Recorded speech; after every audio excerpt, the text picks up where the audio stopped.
whispers started almost immediately after King Viserys I Targaryen drew his last breath.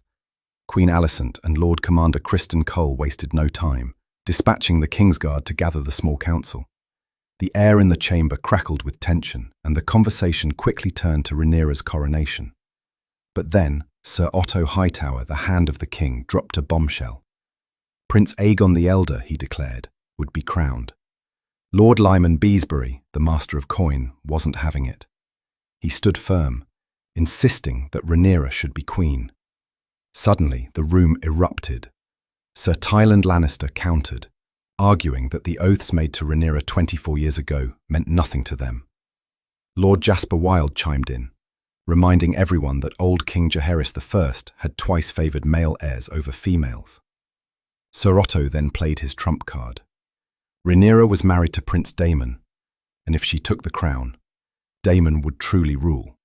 Both Hightowers, Otto and Alicent, pressed the point, claiming that not only their lives but also the lives of Alicent's children would be forfeit if Rhaenyra became queen. According to Septon Eustace, it was Sir Criston who finally swayed a reluctant Prince Aegon. He painted a grim picture. "Accept the crown, or your mother, brothers, sister, and children will all be slaughtered by Rhaenyra." Grand Maester Orwyle, a man of grim predictions, saw war on the horizon.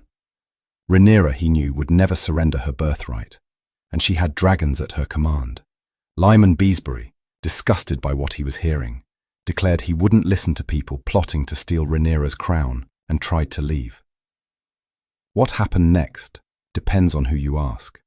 Orwyle, who was there, said Otto ordered Lyman arrested and thrown into the black cells, where he died of a chill.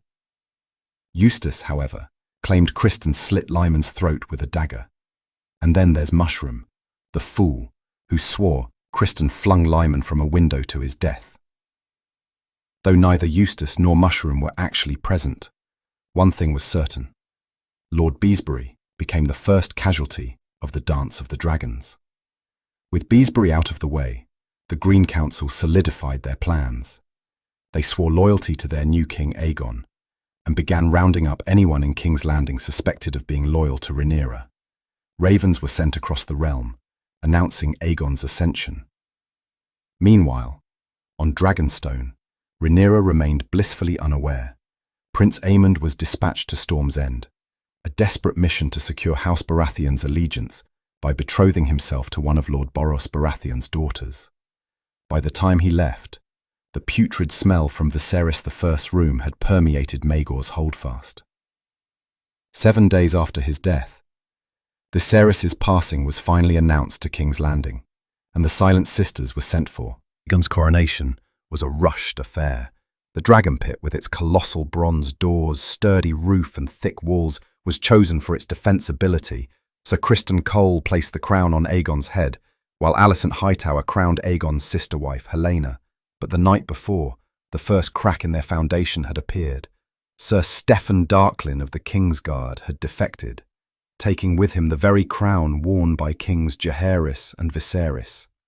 On Dragonstone, the news reached Rhaenyra. Her father was dead, and her siblings had betrayed her. The rage consumed her, sending her into a brutal 3-day labour that ended in tragedy. A stillborn, deformed girl she named Visenya. In a raw display of grief and fury, Rhaenyra swore revenge.